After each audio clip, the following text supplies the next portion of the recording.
Hi, so for today's video, I'm gonna show you how I contour my face. So, let's get started. So, this is my contour palette from MAC, and this is my favorite. Look at this. So, this one I always use, or this one and this one I always had mixed them together. So let's get started. First, I need to get my contour brush. Where is it? There.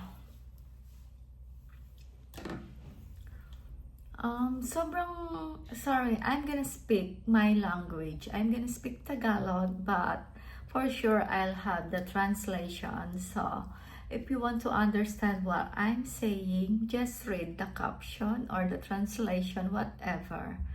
Okay. So yes, I'm gonna use this brush. This is the angle brush. So like this to contour your cheek. If you want your cheek like, I said I'm gonna speak my language. So kung gusto niyo mag-lip up yung face niyo or what, yeah, do the right contouring. So, okay, let's get started. So, by the way, I already have my foundation. I already set my face with powder. I already have my eyebrow and my mascara and eyeliner. So, I'm done with that. And I just have my lip balm. Tinted lip balm from Kylie. So, gustong-gusto ko yun. So, let's get started. So, from up here to here. Like that. Just very light. And don't forget that blending is the key. I don't know if you can see it.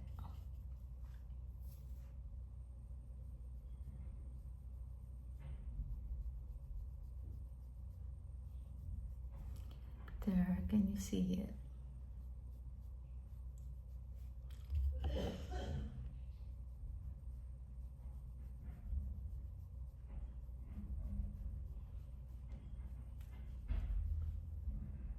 I can see it here. Why? I think it's too bright, but look at my face. Look at the difference. Meron na akong contour dito.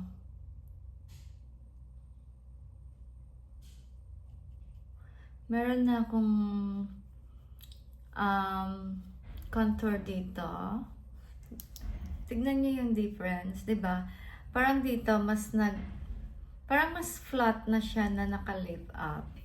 Hindi ko lang ma-explain, pero this side is parang round pa rin siya, look. Right?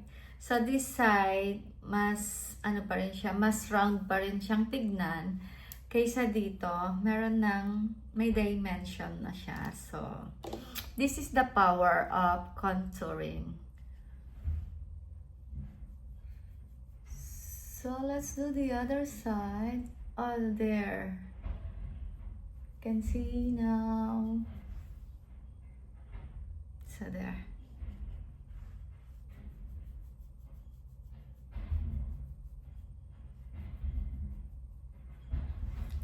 So yeah.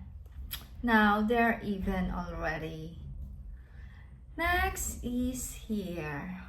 So if you have a big forehead, sorry, but no, just on the side here. But because yung forehead ko is hindi malaki, so I'm just gonna do on side.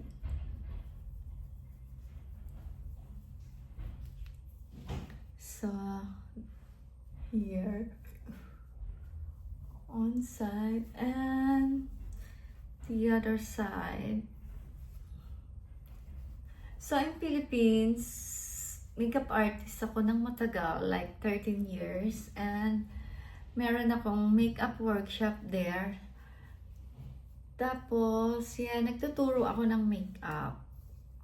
Like workshop sa mga gustong maging makeup artist or sa mga gusto lang ng matutong mag-makeup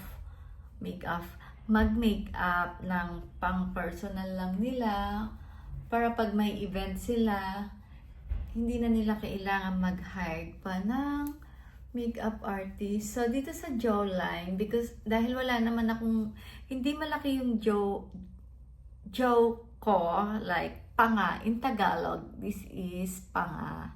So, dahil hindi malaki, magdadagdag ako dito ako sa baba. Pero pag yung jaw nyo is up to here, kailangan yung tatabasan. Halimbawa, dito. So, dito kayo maglalagay. Para magiging maliit. So, dahil ako wala, parang magdadagdag naman ako. So, this side.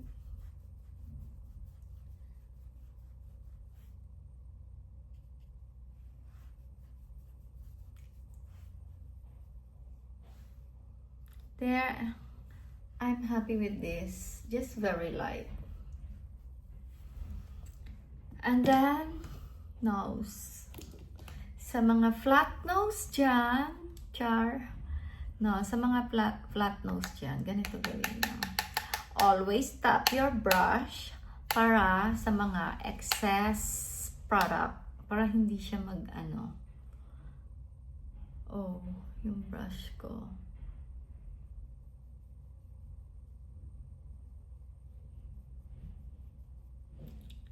There, nakikita nyo ba?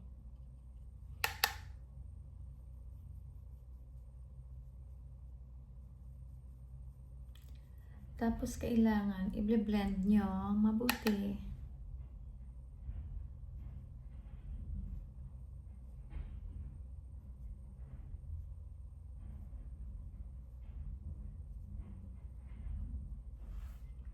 And then here. And then here. Para maganda, diba?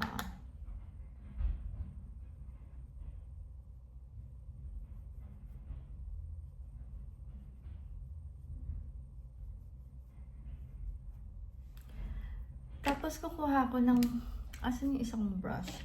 Mas malaking brush para ma-blend ko siyang mabuti.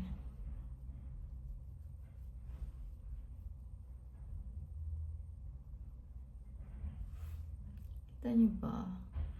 Tapos sa side, tatakpan ko siya ng, ano tawag dito? Lilinisin ko siya ng powder.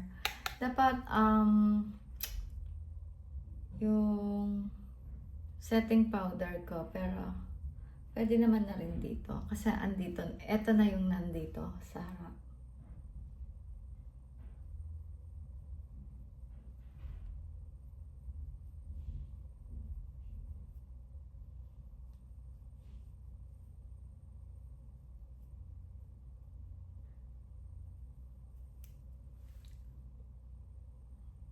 Kita niyo?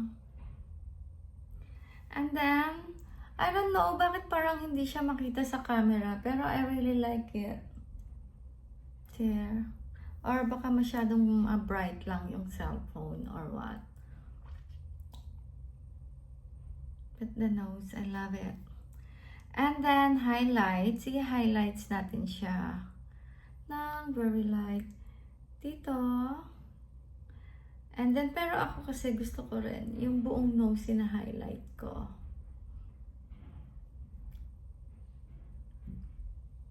Yan.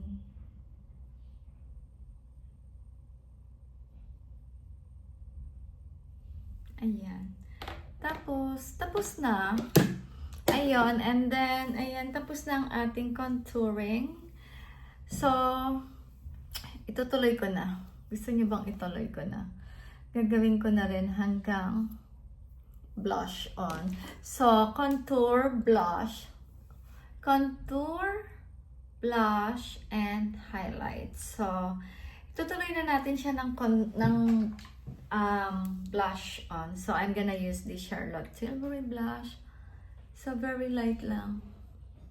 Dapat mapag-blend nyo siya together.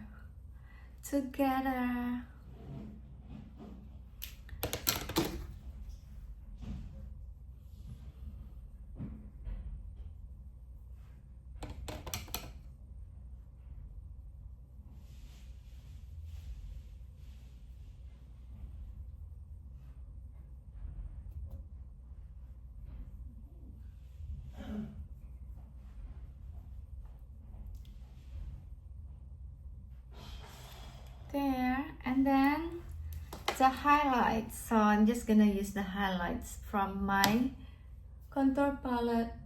So here.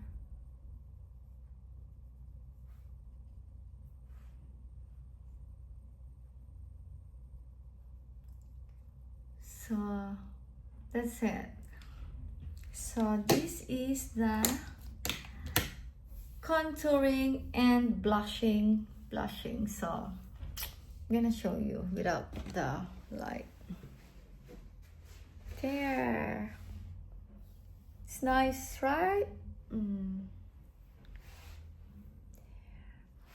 So that's it. Thank you for watching and follow for more.